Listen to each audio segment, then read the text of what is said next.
नमस्कार प्यारे छात्रों, आप सभी का बहुत बहुत स्वागत है PTs IAS academy current affair और हिंदू एडिटोरियल एनालिसिस में। आज हम आ गए हैं दोस्तों हमारे 31st सेशन में। देखते ही देखते यात्रा आगे बढ़ रही है। तो सबसे पहले जरा जितने भी स्टूडेंट ज्वाइन किए हैं हमारा जोश बढ़ाओ, हमें बताओ कितने बच्चों ने अभी तक पूरे 31 सेशन इस सीरीज के देखे हैं। कंफर्म करो भैया, सेशन को लाइक और शेयर कर लो, चैनल से जुड़ जाओ। आज के हमारे 4 एडिटोरियल बहुत प्यारे हैं और आपको एग्जाम के हिसाब से बहुत कुछ सीखने को मिलेगा। वैसे तो हर सेशन में मिलता है, लेकिन आज आपको पॉलिटी का ऐसा तगड़ा डोज मिलने वाला है कि आप बिल्कुल आनंद परमानंद की स्थिति में आ जाओगे। पहला और तीसरा पेगासस स्नूपिंग स्कैंडल से संबंधित है, उसके बारे में भारत का कानून क्या कहता है और वर्तमान परिस्थितियां क्या है और इसमें सुधार कैसे हो सकते हैं, एक एग्जाम एंगल हम देखेंगे। उसके बाद हम बात करेंगे अंतरराज्य जल विवाद और वर्तमान में आंध्र प्रदेश और तेलंगाना के कृष्णा गोदावरी झगड़े की पूरी स्थिति।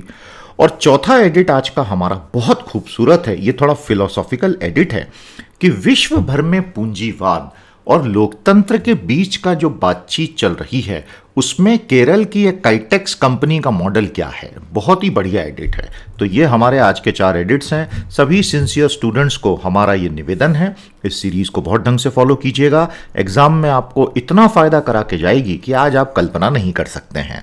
तो इसको ढंग से फॉलो करें। My best wishes are always with you. ये रहा आज का हिंदू और जो 4 एडिट्स हम लेंगे वो आपके सामने हैं। वैसे हमारी इच्छा तो बहुत थी कि हम ये 2 एडिट्स भी ले लेते क्योंकि ये बेहद शानदार एडिट्स हैं, लेकिन आप जानते हैं समय की कमी होती है, एजेंडा एक सेट होता है, उससे ज़्यादा हम ले नहीं सकते, इसलिए हमें क्षमा करें। तो शुरू करते हैं आज का हमारा पहला एडिट। ये हमारे मेंस का पूरा स्ट्रक्चर होता है दोस्तों यूपीएससी एग्जाम का। जो बच्चे नए नए आए हैं उनके लिए बता रहा हूं। इसके अलावा प्रीलिम्स और ऐसे पेपर और ऑप्शनल्स अलग होते हैं। आज का हमारा पहला एडिट आपके सामने है, द स्पाई इन हैंड। ये आपको GS2 और 3 में भी काम आएगा। 3 में इसलिए क्योंकि नेशनल सिक्योरिटी का मुद्दा बताया गया है, तो डिफेंस सिक्योरिटी ये सब GS3 में आता है। ठीक है। ये जो पेगासस का जासूसी घोटाला अचानक से फूट के सामने आया है, वैसे तो 2019 में ही आ गया था। ये भारत में 138 करोड़ लोगों के निजता के अधिकार, right to life and liberty, freedom of expression 1921 article के बारे में क्या कहता है। आइए थोड़ा उसको बारीकी से समझते हैं। सब कुछ मैंने हिंदी माध्यम छात्रों के लिए अलग से बना दिया है, इसको आप बहुत अच्छे से पढ़िएगा और इसकी समरी भी मैं आपको दे दूंगा। इजराइल की सरकार ने स्वयं आगे बढ़कर, जब बेंयामिन नेतन्याहू की बात कर रहे हैं वो तो अब हट गए, अब उनकी जगह कौन आ गए उनका नाम बता दो। इजराइल की सरकार ने स्वयं आगे बढ़कर NSO ग्रुप कंपनी के बनाए हुए पेगासस जासूसी सॉफ्टवेयर को दुनिया भर की कुछ विशेष चुनी हुई अप्रूव्ड सरकारों को बेचने की अनुमति दी थी। मतलब officially government to government sale हुआ है। ये समझ में आ रहा है आपको? ऐसा नहीं है कि कोई प्राइवेट आदमी जाके खरीद सकता है। India was one of the approved government. Waiting का मतलब होता है एक आधिकारिक अनुमोदन की प्रक्रिया से गुजरना। तो भारत को भी अप्रूव किया गया कि भाई बेच दो। और अभी तक पता चला है कि भारत में 1000 उससे भी ज्यादा नंबर जो हैं वो टारगेट पे हैं। बहुत सारे नंबर्स को एमनेस्टी इंटरनेशनल नाम की ह्यूमन राइट्स ऑर्गेनाइजेशन ने फोरेंसिक टेक्निकल IT एग्जामिनेशन किया और उसमें सबूत मिल गया कि हाँ यार ये फोन तो जो है सर्वेलांस पे था, इसके अंदर पेगासस का सॉफ्टवेयर मिला।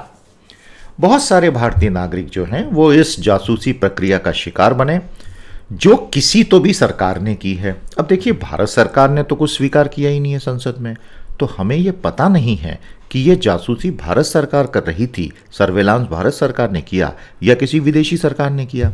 इसलिए ये और महत्वपूर्ण हो जाता है कि सरकार ये खुल के बता दे कि उसने क्या किया और क्या नहीं किया, क्योंकि अगर ये कोई विदेशी सरकार कर रही थी तब तो ये मामला वाकई में नेशनल सिक्योरिटी का बन जाता है कि हमारे देश के लोगों की जासूसी किसी विदेशी ने कर ली। आप समझ रहे हैं ना बिटवीन द लाइंस इसका क्या मतलब है। लेकिन सरकार का यह कहना है, सरकार इस बारे में कोई बात नहीं कर रही, उसका कहना है कुछ भी गलत नहीं हुआ है, राष्ट्रीय सुरक्षा के लिए जो कुछ किया वो हमने किया और ये तो हम करेंगे, राष्ट्रीय सुरक्षा सबसे ऊपर है, कोई इलीगल सर्वेलांस पॉसिबल ही नहीं है इंडिया में। अब इस तथ्य का एक्चुअली कोई मतलब नहीं है, वो आप आज के दोनों एडिट से समझ लेंगे। भारत में कम्युनिकेशंस को इंटरसेप्ट करने के लिए कानून होते हैं और साथ ही साथ डिजिटली स्टोर्ड इंफॉर्मेशन को एक्सेस करने का भी कानून है। लेकिन यह सब केवल नेशनल सिक्योरिटी और जन सुरक्षा के लिए हो सकता है। लेकिन पेगासस का घोटाला इससे बहुत अलग है। इन दोनों चीज़ों को हमें मिक्स करके नहीं देखना चाहिए, ऐसा एडिटर साहब कहते हैं। पेगासस सॉफ्टवेयर मोबाइल हैंडसेट्स को रियल टाइम 24/7 टोटल कैप्चर करके व्यक्ति की निजी जिंदगी को तबाह कर देता है, जिसकी कोई कानून इजाजत नहीं देता और इसका पब्लिक इंटरेस्ट से कोई लेना देना नहीं है। एक भूतपूर्व इलेक्शन कमिश्नर मिस्टर लवासा और एक भूतपूर्व सुप्रीम कोर्ट जज रंजन गोगोई, या जो भी थे जिनके बारे में अलग अलग खबरें आ रही हैं, उनके फोन की टैपिंग करने से कौन सा पब्लिक इंटरेस्ट सर्व हुआ? क्या वो लोग देशद्रोही लोग थे? जिस महिला ने रंजन गोगोई पर आरोप यौन उत्पीड़न का लगाया, ऐसा आरोप अब जो सारे जर्नलिस्ट लगा रहे हैं, उस महिला और उसके घर वालों के 10 से 11 फोन को टैपिंग पे लिया गया, तो वो क्या राष्ट्र के लिए खतरा थी? वो महिला जिसका यौन उत्पीड़न हुआ, उसने ऐसे आरोप लगाए सीजीआई पे, तो फिर ये तो जस्टिफाइड है ही नहीं ना। तो निजता का अधिकार पूरी तरह से तबाह हो गया। ये बहुत सत्य है कि इस तरह की जानकारियां किसी पर्सनल लाइफ के बारे में जब मिल जाती हैं, तो पूरे पूरे संस्थान मैनिपुलेट किए जा सकते हैं, इलेक्शन चुराए जा सकते हैं, अपोजिशन पार्टीज के कैंपेन्स को बर्बाद किया जा सकता है। अब आप सोच रहे होंगे ऐसा कैसे? देखिए दोस्तों, अगर आपने अपने पॉलिटिकल ओपोनेंट्स को, कोई नेशनल सिक्योरिटी का मामला नहीं है, चुनाव के पहले सर्वेलांस पे ले लिया, तो उन्होंने आज अपने किसी खास इलेक्शन मैनेजर से फोन पे बात की, ये मैं अलग से समझा रहा हूं आपको, और उनको 15 इंस्ट्रक्शन दिए, इस डिस्ट्रिक्ट में जाओ, यहां पर ये मैसेज स्प्रेड करो, वहां जाओ, वहां पे महिला ग्रुप से मिलो, उनको ये बताओ, यहां जाओ, यहां पेंशनर्स से मिलो, उनको ये बताओ। आप क्या करेंगे? आप वो ऐसा कर पाए उससे पहले अपने लोगों को भेज के पूरा सैबोटाज कर देंगे, तो सामने वाला तो खत्म ही हो गया ना, फिर तो चुनाव लड़ ही नहीं सकता है कोई। अपोजिशन की सरकारों को आप गिरा सकते हैं। भीमा कोरेगांव के जो अक्यूज लोग सारे जेल में सड़ रहे हैं टेरर लॉज में, 2019 में ही ये बात सामने आ गई थी, अभी फिर से आई है कि उनके कंप्यूटरों को ब्रीच किया गया और उसमें ऐसी फाइलें डाल दी गई जिसकी मदद से अभियोजन पक्ष उनको आज आतंकवादी साबित करने में लगा हुआ है। अब रास्ता एक ही है, जॉइंट पार्लियामेंट्री कमेटी बने और सुप्रीम कोर्ट मिलकर सच्चाई का पता लगाए। सवाल सिर्फ एक है कि क्या भारत की किसी एजेंसी ने, सरकारी एजेंसी ने पेगासस खरीदा? सरकार इसका जवाब ही नहीं दे रही है। तो अगर नहीं खरीदा है, तब तो यह डेफिनेटली नेशनल सिक्योरिटी का मामला है कि विदेश से लोग भारत के लोगों की जिंदगियां तबाह कर रहे हैं, और अगर खरीदा है तो किस कानून के तहत और कौन से बजट से, वो भी सरकार को बताना चाहिए, अगर यह लोकतंत्र है तो। यह कहना है हिंदू के एडिटर का। तो देखिए दोस्तों, एडिटर यह कहता है राष्ट्रीय सुरक्षा सर्वोपरि, इससे तो किसी को डाउट ही नहीं है ना। अरे भाई, आतंकवादियों को पकड़ना है, जेल में ठूसना या गोली मारना है, इसमें तो कोई भी भारतीय आपस में असहमत नहीं हो सकता ना। लेकिन मैं और आप, जो हम साधारण नागरिक हैं, अगर हमारे फोन टैप हो गए, हैक हो गए, तो हमें जो आर्टिकल 19 और 21 की सुरक्षा दी है संविधान ने, वो खत्म हो जाती है। या तो फिर हम ऐसा बोल दें कि ऐसे कोई आर्टिकल्स ही नहीं है और फिर ये करें तो बात ही अलग है, लेकिन वैसा नहीं हो सकता ना। तो ये है पूरी कहानी। आ गया समझ में? The goal of any government surveillance of private citizens has to be legitimate national security, but the Pegasus snooping scandal proves otherwise, given the nature of the targets chosen. बहुत प्यारा ये सरल भाषा का लेख था, अच्छे से पढ़िएगा, समझिएगा और अपनी राय को इवॉल्व कीजिए।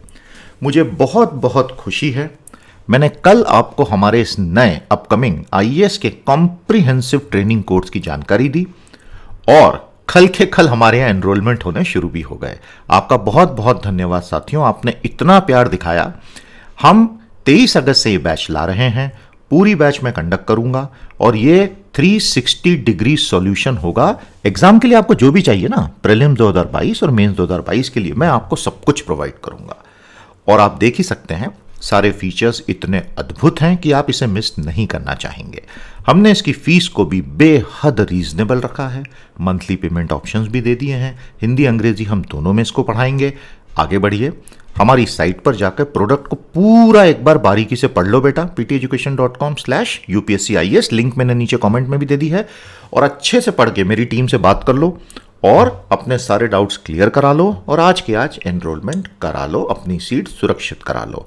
23 अगस्त से ये कोर्स 100% शुरू होगा, बराबर हम आपकी पूरी क्लासेस कंप्लीट कराएंगे।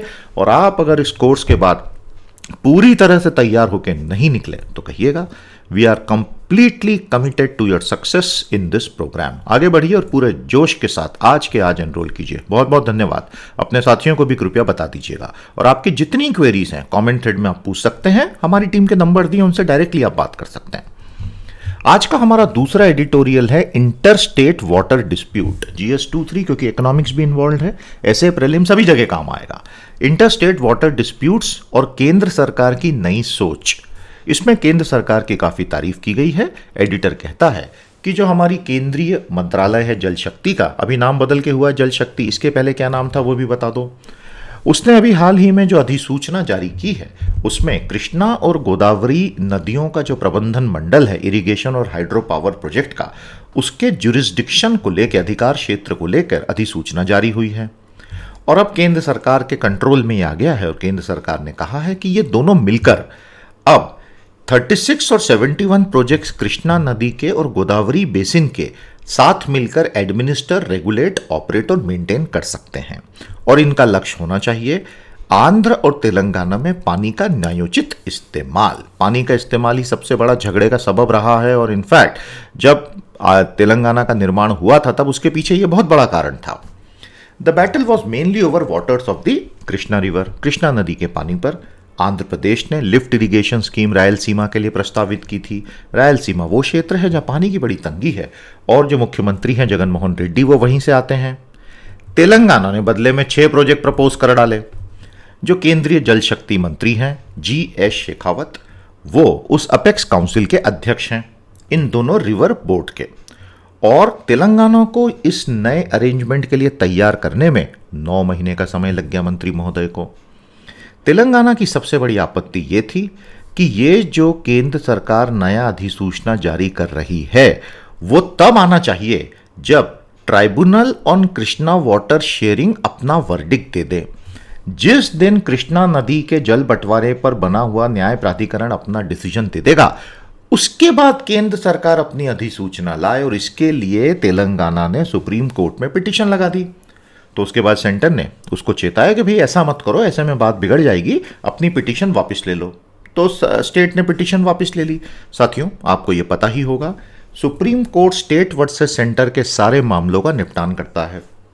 केरल ने केंद्र सरकार के विरुद्ध GST का ड्यू कंपनसेशन पे नहीं करने के आरोप में 2020 में सुप्रीम कोर्ट में याचिका लगाई थी। तो सुप्रीम कोर्ट के अधिकार क्षेत्र में, ओरिजिनल ज्यूरिसडिक्शन में यह सब आता है।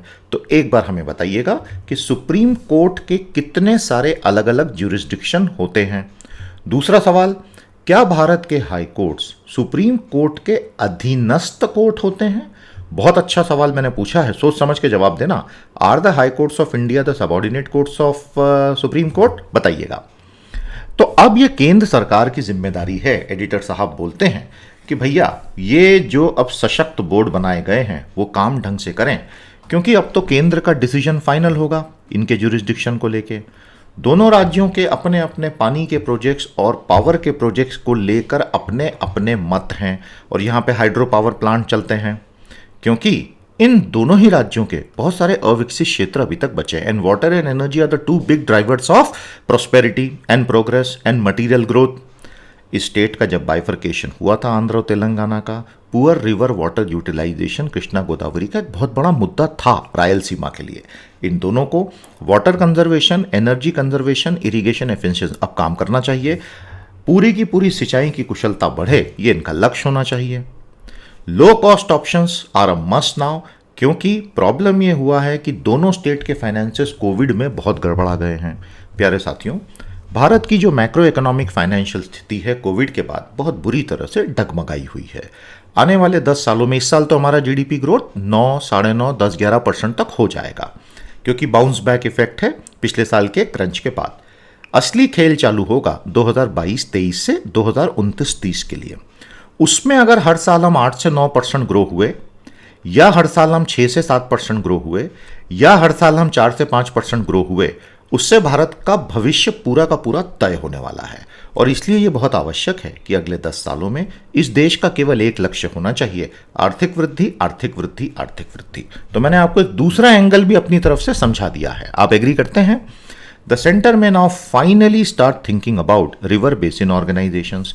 देखिए दोस्तों, एक होता है स्टेट बेसिस ऑर्गेनाइजेशन, आपने राज्य के लिए बना दिए अलग अलग। अब आप रिवर बेसिन की बात करेंगे जिसमें मल्टीपल स्टेट्स आर इन्वॉल्व, तो ये एक अलग तरह का खेल होगा। तो शायद भविष्य में हम इस तरह की नदियों की घाटी आधारित पूरी की पूरी एक ऑर्गेनाइजेशन की बात कर सकते हैं। हर रिवर का अपना एक बेसिन होता है जिसमें गिरा हुआ कोई भी पानी का बूंद उस नदी या उसकी ट्रिब्यूटरी में ही जाके मिलता है, और ऐसे सारे के सारे कंटिन्यूअस अलग अलग आपस में जुड़े हुए रिवर बेसिन से भारत परिभाषित होता है। तो ये था आज का इंटर स्टेट वाटर डिस्प्यूट्स का हमारा लेख। अच्छे से पढ़िएगा, हिंदी में पूरा एनालिसिस दिया है। हिंदी भाषी छात्रों को मजा आ रहा है, मुझे बहुत खुशी है। तो जरा प्यार से 2 बोल कमेंट थ्रेड में बोल दो यार, तो हमें लगेगा अच्छा काम हुआ। The unions taking charge of the water dispute between AP and Telangana now put the ball in its court to ensure judicious distribution of water. जय हो। प्यारे साथियों, आज का तीसरा एनालिसिस आपको इतना कुछ सिखा के जाएगा जो बहुत ही कम एडिट्स में पॉसिबल होता है। आपका पॉलिटी का रिवीजन करवा रहा हूं मैं, ये मान के चलो। GS2 और 3 में भी इसलिए काम आएगा क्योंकि नेशनल डिफेंस की बात होती है ना, इसलिए। The positive that can emerge from the Pegasus scandal. अब देखो, ऐसा है कि स्कैंडल तो बहुत लंबा चौड़ा पूरी दुनिया में हुआ है, इसमें तो कोई शक नहीं, लेकिन क्या इसमें से कुछ अच्छा निकल सकता है? तो ऑथर का कहना है कि हाँ, इसमें से भविष्य के भारत के लिए कुछ बहुत अच्छा हो सकता है। तो आइए दोस्तों समझते हैं ये भीम काय एनालिसिस। कई बार तो मुझे लगता है ये ऑथर्स के पास एडिट लिखने के सिवा कोई काम नहीं है क्या? हमारी जिंदगी में तकलीफें पैदा कर देते हैं इतने लंबे लंबे एडिट लिख के। क्या करते हो यार भाई, मजाक कर रहा हूं यार।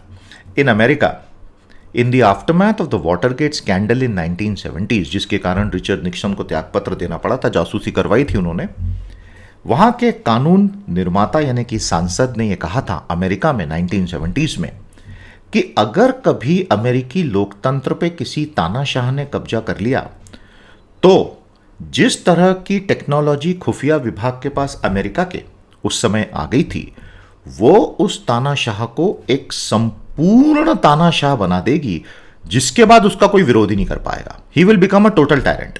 1970s में बोला था, आज हम 2021 में बैठे हैं। बिटवीन द लाइन समझ में आ रहा है? भारत का अपना खुद का जासूसी कांड अब खुल के सामने आ गया है, लेकिन सरकार अभी संसद को फिलहाल ये नहीं बता रही है कि उसने किस किस की जासूसी की। और जो इंटरनेशनल रेगुलेशन है NSO जैसी कंपनियों का, वो इतना मजबूत है ही नहीं। तो कहीं ना कहीं दोस्तों, मुझे व्यक्तिगत रूप से लग रहा है कि इजराइल की इस NSO और पेगासस पे अमेरिका की गाज अब किसी भी पल गिर सकती है। बाइडेन के आने के बाद अब मुझे ऐसा बिल्कुल क्लियर लगने लगा है कि कुछ बहुत बड़ी कार्रवाई होने वाली। कब होगी, क्या होगी, पता नहीं। तो ऑथर कहते हैं कि देखो दोस्तों, जो हुआ सो हुआ। यहां से आगे अब हमें क्या करना है? It is time for surveillance in India to be made fully accountable. आप बिल्कुल सर्वेलांस करो। आपको लगता है ये व्यक्ति आतंकवादी है, ये व्यक्ति जो है हिंसा फैलाना चाहता है, ये व्यक्ति जो है विदेशों से मिला हुआ है, बिल्कुल करो ना जासूसी, किसने मना किया है? लेकिन एक कानूनी ढांचे के तहत करोगे ना, मनमर्जी से तो नहीं करोगे, क्योंकि जहां मनमर्जी की तो फिर भारत लोकतंत्र ही नहीं रहेगा, रूल ऑफ लॉ नहीं रहेगा। इस बात से तो सभी स्टूडेंट एग्री करेंगे ना। It is true that national security need surveillance, yes we all agree, लेकिन राष्ट्रीय सुरक्षा के नाम पर अगर भारत के अलग अलग नागरिकों का आप मूल अधिकार ही खत्म कर दें, फंडामेंटल राइट, क्योंकि उन्होंने सरकारों की आलोचना की, सरकारों के विरुद्ध लेख लिखे, तो ये तो ठीक बात नहीं होगी ना। अनअकाउंटेबल सर्वेलांस बहुत खतरनाक होता है।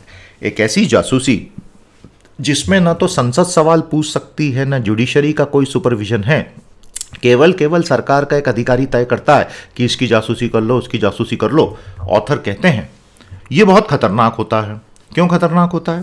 पहली बात, हमें दिया हुआ राइट टू प्रिवेसी आर्टिकल 19 और 21 खत्म हो जाता है, तो ये तो एक क्राइम है, उसको खत्म करना। हमारी फ्रीडम ऑफ स्पीच पे ठंडा बर्फ डल जाता है, क्योंकि आदमी फिर तो कुछ भी बोलने से डरेगा। और तीसरा, कानून का राज पूरी तरह से तबाह हो जाता है, और ये तो भारत की पूरी फाउंडेशन है। तो आपको अगर लगता है कि वो फाउंडेशन खत्म हो जाए तो करो सर्वेल। सरकार का ये दावा है कि सारा सर्वेलांस अधिकृत होता है और इसलिए ये ठीक है, इसलिए आप ज़्यादा शिकायतें मत करो। तो फिर एक सिंपल सा सवाल आता है कि अगर ये सारा सर्वेलांस ऑथोराइज्ड है, तो कृपया ये बताइए कि पिछले 10 सालों में, 5 सालों में, 15 सालों में अलग अलग सरकारों ने भारत के न्यायालयों में कितने कन्विक्शंस प्राप्त किए ऑर्गेनाइज क्राइम के खिलाफ, आतंकवादियों के खिलाफ, इन सर्वेलांस के दम पर। और कौन सी अथॉरिटी है जो ये इंश्योर कर रही है कि surveillance is proportionate and necessary. दोस्तों आपको याद होगा कल मैंने आपको राइट टू प्रिवेसी पढ़ाया था, उसमें मैंने आपको बताया था कि अगर राइट टू प्रिवेसी का हनन कभी सरकार को करना होगा तो सुप्रीम कोर्ट ने व्यवस्था 2017 में दी थी कि आपको नेसेसरी और प्रोपोर्शनेट कदम उठाने पड़ेंगे। ऐसा नहीं है कि मन से कर दिया। अब आइए दोस्तों, भारत में ये जो लोगों की जासूसी के कांड हुए हैं, किस किस सरकार ने क्या क्या गुल खिलाए, आइए थोड़ा सा हिस्ट्री देख लें। 2012 में हिमाचल प्रदेश में जासूसी कांड आया। जब सरकार बदली तो ये पता चला हजारों फोन टैप हो रहे थे, यहां तक कि पुलिस के डीजीपी का भी फोन टैप हुआ 2013 में। आज जो भारत के गृह मंत्री साहब हैं, उन्होंने 2013 में उनके गृह राज्य में एक आतंकवादी पुलिस मतलब एंटी टेरर स्क्वाड को स्नूपिंग करने के लिए बोला था, एक युवा महिला आर्किटेक्ट और उसकी पूरी फैमिली को। इसका तो कोई लीगल बेसिस था ही नहीं। गुजरात सरकार ने स्वीकार भी कर लिया था कि हाँ हमने किया जासूसी, और हमने इसलिए किया क्योंकि वो लड़की के पिता ने हमको बोला कि जासूसी करो। कोई ऑफिशियल ऑर्डर नहीं, स्टेट होम सेक्रेटरी ने कहीं साइन नहीं किए, और गुजरात हाई कोर्ट ने फिर क्या किया, उसने बोला कि हाँ ठीक तो किया और इंक्वायरी बंद कर देते हैं क्योंकि फादर बोल रहे हैं कि इसके अंदर कोई पब्लिक इंटरेस्ट इन्वॉल्व नहीं है, कर लो बात। 2009 में यूपीए की सरकार ने सुप्रीम कोर्ट को बोला कि नीरा राडिया, आपको नीरा राडिया टेप्स के बारे में पता होगा, अगर आप अभी बहुत युवा हैं तो आप शायद वो मिस कर गए, एक बार गूगल कर लेना नीरा राडिया टेप। तो नीरा राडिया के जो टेप थे वो सारे मतलब फोन थे वो सारे टैप हुए। टैप और टेप दो अलग अलग शब्द होते हैं। टैप का मतलब होता है टप टप टप टप, यानी किसी की टोह लेना, टैपिंग। टैप से बनता है टैपिंग, इसका प्रोनाउंसिएशन होता है टैप, टैपिंग। दूसरा होता है टेपिंग, यानी किसी को टेप करना, किसी की रिकॉर्डिंग को अपने सीडी में टेप रिकॉर्ड कर लेना। टेप से होती है टेपिंग, और वो होता है टैप, टैपिंग। तो जो प्रक्रिया होती है जासूसी की उसको क्या कहेंगे, टैपिंग, TAPPING। और उसमें से जो रिकॉर्डिंग हुई उसको क्या कहेंगे, टेपिंग। तो दोनों अलग चीजें हैं, हाँ ध्यान रखना, कमेंट थ्रेड में समझाओ दो difference between tapping and taping, इसलिए उच्चारण बहुत महत्व रखते हैं। यहां तो जरा से ए में खेल ही बदल गया भैया। तो फिर यूपीए ने सरकार को, सुप्रीम कोर्ट को यह बताया कि हमने नीरा राडिया का पूरा फोन टैप किया था क्योंकि सीबीडीटी यानी इनकम टैक्स वाले चाहते थे कि ऐसा हो, क्योंकि उनको बहुत शक था कि इनकम टैक्स की चोरी हो रही है और वो फॉरेन की जासूस है। लेकिन उसके बाद 300 दिनों की जासूसी के बाद क्या नीरा राडिया का प्रोसिक्यूशन हुआ? बिल्कुल नहीं हुआ, बल्कि उसमें से जो है राजनीतिक भेद ऐसे ऐसे खुल गए कि पूछो मत। के पॉल जब मेघालय के गवर्नर बने तो उन्होंने ये बोला कि यहां टेलीकॉम कंपनियां मेरे पास आके शिकायत करती हैं कि प्राइवेट लोग अपने पुलिस कांटेक्ट की मदद से इल्लीगली जासूसी करवाते लोगों के, और इसमें एसआर ग्रुप का तो उन्होंने नाम भी ले लिया। और उसमें कॉम्पिटिटर्स की जासूसी, और अगर पत्नी से झगड़ा हो गया, पति से झगड़ा हो गया तो उसकी भी जासूसी करवा लेते हैं। ये सब इल्लीगल है। इन सब चीज़ों का नेशनल सिक्योरिटी से क्या लेना देना है, और इसलिए अब कानून की ज़रूरत है क्योंकि कोई अकाउंटेबल होता ही नहीं है।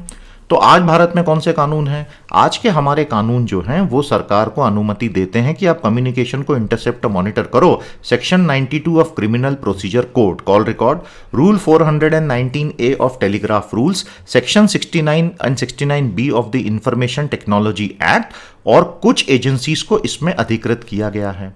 2014 में होम मिनिस्ट्री ने संसद को बताया कि सभी राज्यों के डीजीपी और 9 केंद्रीय एजेंसियां ये कर सकती हैं। 2018 में ये बताया कि 9 केंद्रीय एजेंसी और 1 स्टेट एजेंसी को ताकत दी है, लेकिन जो कानून है इंटेलिजेंस ऑर्गेनाइजेशन एक्ट, उसकी सूची में केवल 4 एजेंसियों के नाम थे, तो बची 5 कहां गई? और आरटीआई एक्ट 22 एजेंसीज को इंक्वायरीज के बाहर निकाल देता है। तो इसका मतलब वो लोग भी टैपिंग और टेपिंग तो करते ही होंगे ना। तो मतलब आज भारत में अगर आप ये जानना चाहें कि कौन कौन अधिकृत है, कोई जवाब ही नहीं है। 2017 का K S Puttaswamy versus state of India right to privacy का जो ऑर्डर आया उसने ये साफ कर दिया था कि सरकार अगर किसी की निजता को हनन करना चाहे तो 3 शर्तें पूरी करे। The restriction must be by law, पहले तो कानून बताओ जिसके तहत कर रहे हो। No other means are available and hence it was necessary and it should be proportionate. And तीसरा, it must promote a legitimate state interest, national security. अब जैसे मैंने कहा ना, अगर सुप्रीम कोर्ट के ex chief justice Ranjan Gogoi के खिलाफ यौन उत्पीड़न का शिकार महिला ने शिकायत की और उसके सारे फोन टैपिंग पे चले गए, तो ये कौन सी नेशनल सिक्योरिटी का मामला है? मतलब वो तो अवैध ही होगा ना यार, उसको तो जस्टिफाई मत करो कम से कम। अब भारत में बहुत सारे surveillance program, CMS, TCIS, Netra, CT, इनमें से किसी को भी कानूनी रूप से मान्यता है ही नहीं, तो मतलब टेक्निकली ये सारे इलीगल हैं। राइट टू प्रिवेसी वर्डिक्ट के बाद बात समझ लीजिएगा, 2010 से संसद में बार बार मांग की जा रही है कि संसद की स्थायी समिति ऑन इंटेलिजेंस बनाई जाए, लेकिन किसी भी सरकार ने नहीं माना। न तो यूपीए ने माना, न एनडीए ने माना। और संसद को यह ताकत दी जाए कि सिक्योरिटी एजेंसीज के बॉसेस को बुला के संसद में बिठा के सवाल जवाब किए जा सकें, जैसा अमेरिका में होता है, यूरोप में होता है। लेकिन कोई सरकार ये चाहती ही नहीं कि ऐसा हो। समझ में आया आपको? तो इस तरह से अगर संसद में ओवरसाइट क्रिएट हो जाएगी तो बहुत सारा मिसयूज तो अपने आप ही रुक जाएगा। अब देखिए, ये सारी बातें आप माने ना माने, आपकी पॉलिटी की तैयारी तो हो ही रही है। 2018 में जस्टिस श्री कृष्ण कमेटी, जिसने पर्सनल डेटा प्रोटेक्शन बिल का पूरा मसौदा तैयार किया था, जस्टिस श्री कृष्ण की बात तो मानोगे? उन्होंने क्या कहा कि भैया 2017 के निजता के अधिकार के डिसीजन सुप्रीम कोर्ट से आ जाने के बाद भारत की सारी इंटेलिजेंस एजेंसियां पोटेंशियली असंवैधानिक हो गई है, क्योंकि एनआईए को छोड़ के कानून के जरिए एक भी एजेंसी का गठन ही नहीं हुआ है। मतलब सरकार तुरंत संसद में कानून लाके पहले तो इन एजेंसीज को संवैधानिक करे और उसके बाद एक स्थायी समिति बनाए और सारा सर्वेलेंस जो है उसको आप लीगल बना दो ना। 2019 में कांग्रेस का जो इलेक्शन मैनिफेस्टो आया, उसने भारत के 70 साल के इतिहास में पहली बार कहा कि हम संसद में स्थायी समिति बनवाएंगे। जब 2013 में अमेरिका में एडवर्ड स्नोडेन ने बैरक ओबामा के जासूसी कांड प्रिज्म प्रोजेक्ट पे से पर्दा उठाया था, जिसके बाद उसको देश छोड़ के भागना पड़ा अमेरिका, तब एक बहुत बड़ी चीज सामने आई थी। वो जो कुछ भी टैपिंग और टेपिंग कर रहे थे, उसमें अमेरिका के किसी भी अपोजिशन लीडर, किसी भी जज, किसी भी जर्नलिस्ट, किसी भी ह्यूमन राइट डिफेंडर को टारगेट करके टेपिंग टैपिंग नहीं हो रही थी। समझ में आया आपको? तो वाटरगेट के बाद जो हीट बढ़ी, तो वहां की सरकार ने कभी भी ऐसा टारगेटेड हिटिंग आउट नहीं किया। तो भारत को अब वो कानून बनाने की आवश्यकता है। खुफिया एजेंसीज पर पार्लियामेंट्री और जुडिशियल ओवरसाइट की आवश्यकता है। नागरिक अधिकारों की सुरक्षा सबसे बड़ी चीज होती है। और इसलिए देखा जाए तो ये वाटरगेट मोमेंट, इंडिया का जो पेगासस स्कैंडल है, ये हमारे लिए एक बहुत पॉजिटिव समय है, जब भारत की सरकार इसको एक वैधानिक रूप देके हमेशा हमेशा के लिए इतिहास में अपना नाम सुनहरे अक्षरों में प्रशस्त कर सकती है। तो ये थी कहानी positive that can emerge from the Pegasus scandal. मजा आया आपको? कितनी सारी चीजें हम पढ़ रहे हैं एग्जाम के लिए यार, एक ही क्लास में क्या क्या कवर हो जाता है। The single big positive that emerges from the Pegasus snooping scandal is that parliamentary oversight on surveillance actions be created and a legal framework build to protect right to privacy. उसके बाद किसी को कोई शिकायत नहीं है। फिर आप करो ना सर्वेलांस, जब पार्लियामेंट और जुडिशरी सुपरवाइज कर रही है और आपको शक है एक व्यक्ति आतंकवादी है, अरे डालो ना फोन का सर्वेलांस पे, कौन मना कर रहा है? लेकिन किसी जर्नलिस्ट को इसलिए सर्वेलांस पे डालना क्योंकि वो ऐसे लेख लिखता है जिससे आपके भेद खुलते हैं और बताता है कि भाई नहीं, हम नहीं एग्री करते इनकी पॉलिटिक्स से, वो शायद संवैधानिक नहीं होगा, ये कहना है ऑथर का। हमारी प्लेलिस्टों को देखते चलिएगा दोस्तों, सभी आपके लिए बन रही हैं रिसोर्सेस। आज का चौथा और अंतिम लेख आपको बहुत मजा आएगा। बहुत कम मौके मिलते हैं आपके साथ कैपिटलिज्म की मूल फिलॉसफी कैसे इवॉल्व हुई 100 सालों में, उस पर बात करने के लिए। कैपिटलिज्म दुनिया का सबसे सफल मॉडल है। आज वो मॉडल किस दोराहे पर आ गया है, इस एडिट में आपको पता चलेगा। The Kitex model of capitalistic politics बड़ा मजेदार है।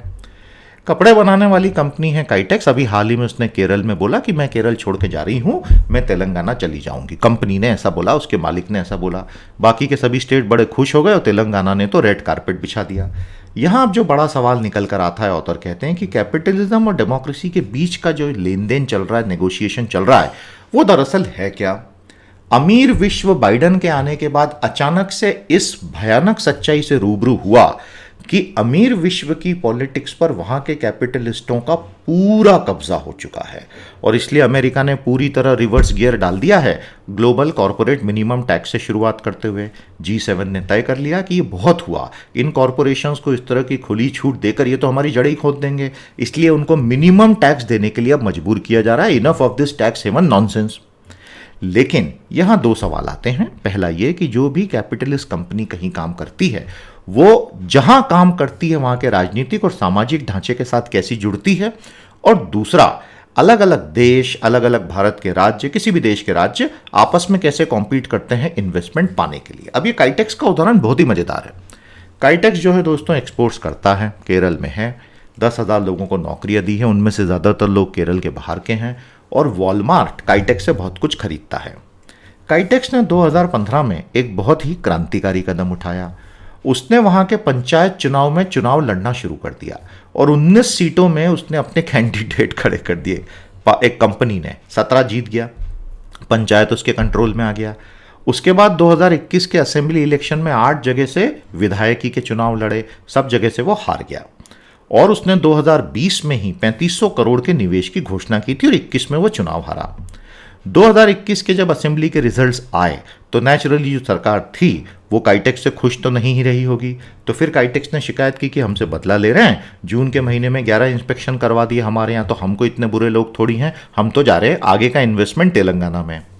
Regulations covering labour relations, environment, natural resources and taxes, ये किसी भी प्राइवेट फर्म और सोसाइटी के बीच के रिश्ते को परिभाषित करती है।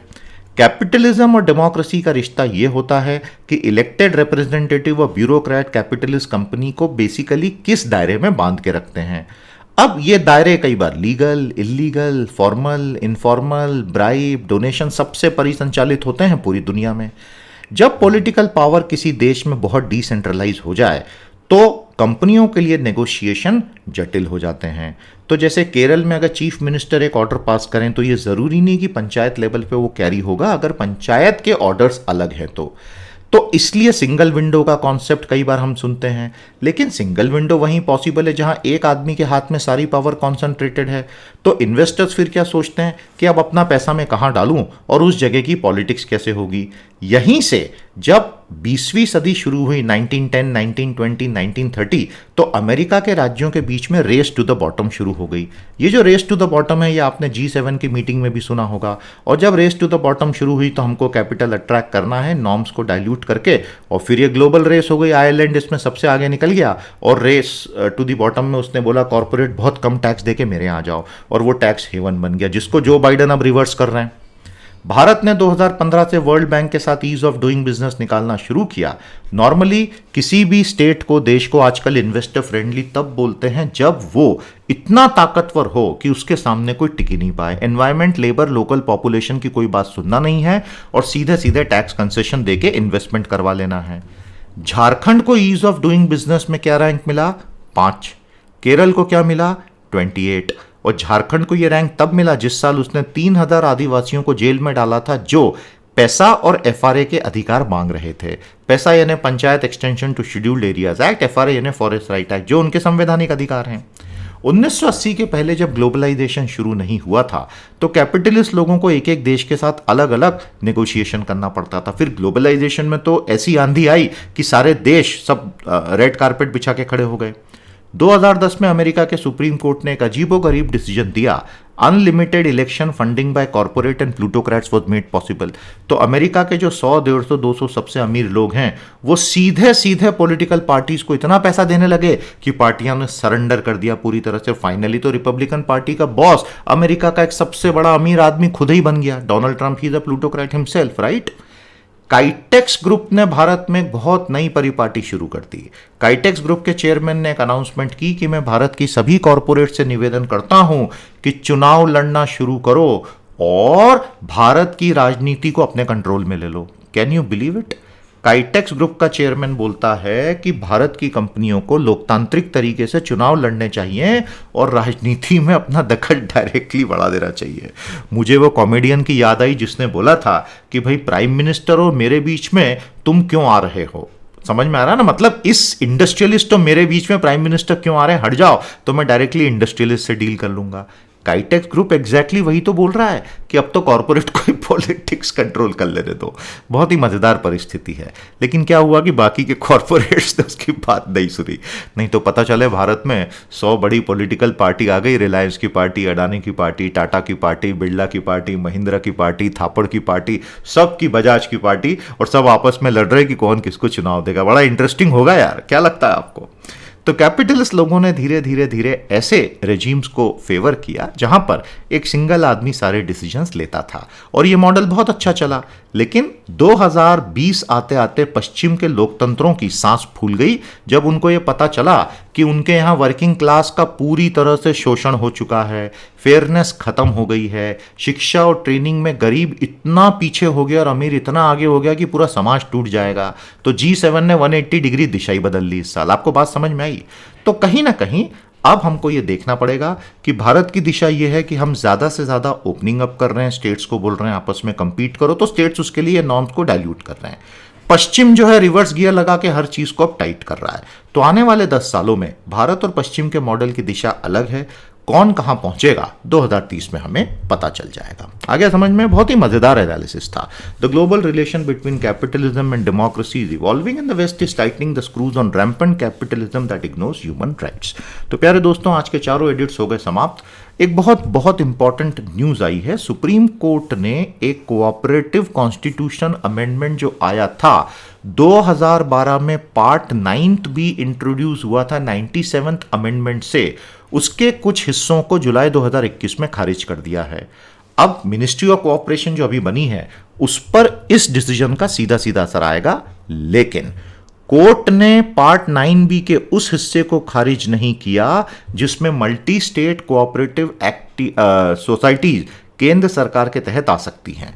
तो लेकिन ये एक बहुत बड़ी डेवलपमेंट है, बड़ा मजेदार है। यहां पेगासस की जासूसी की बात चल रही है। वहां पश्चिम बंगाल में बीजेपी के बड़े नेता शुवेंदु ने पब्लिक सभा में बोल दिया कि जिस किसी के पास भी टीएमसी के नेता ममता के जो रिलेटिव हैं अभिषेक बाबू, उनसे जिस किसी ने भी बात की, मेरे पास पूरे फोन के रिकॉर्ड मौजूद है। मतलब ये तो खुल्ला खुल्ला एक्सेप्टेंस ही हो रहा है। हमारे नए हेल्थ मिनिस्टर साहब आ गए हैं और उन्होंने राज्यों को बोला है कि वैक्सीन के डोजेस सही ढंग से इस्तेमाल करो। पार्लियामेंट में उनका पहला बड़ा स्पीच कल हुआ, काफ़ी सारी बातें उन्होंने बताई। साथ ही साथ उन्होंने बताया कि ताली थाली बहुत यूजफुल था, हमारा मोटिवेशन बहुत उससे बढ़ा था। पेगासस का जो पूरा का पूरा नया मामला आया है, आप देख रहे हैं काफ़ी वास्ट कवरेज चल रहा है। 2019 में शशि थरूर जो पार्लियामेंट्री कमेटी ऑफ आईटी के चेयरमैन थे, उन्होंने कहा था हमने तब भी सवाल जवाब करने की कोशिश की थी लेकिन हम उसमें सफल नहीं हो पाए थे। भारतीय हॉकी के कर्ता धर्ताओं का कहना है 20 साल के बाद इस साल मेडल जीतने की संभावना बहुत अधिक है। प्रधानमंत्री ने कहा है ऑपोजिशन झूठे चार्जेस लगा रहा है कि कोविड का हमने कुप्रबंधन किया, हमने सब कुछ सही किया, वैक्सीन हम ले आए हैं। तो सभी बीजेपी के लोग आगे बढ़ के भारत को बताएं कि ऑपोजिशन कितना झूठा है भारत का। प्यारे दोस्तों, ये थी आज की हमारी सारी की सारी न्यूज आइटम्स। हमारे साथ जुड़िएगा कोर्सेस में। आपका साथ, आपका समर्थन हमारे लिए बहुत इंपॉर्टेंट है। तुरंत साइट पर जाइए और 2022 की परीक्षा की तैयारी का कोर्स आपको pteducation.com/UPSC-IAS के लिंक पे मिल जाएगा। 23 अगस्त से 100% ये कोर्स शुरू होगा। हम उम्मीद करते हैं कि आप हमारे साथ जरूर जुड़ेंगे। कल तक के लिए नमस्ते, जय हिंद।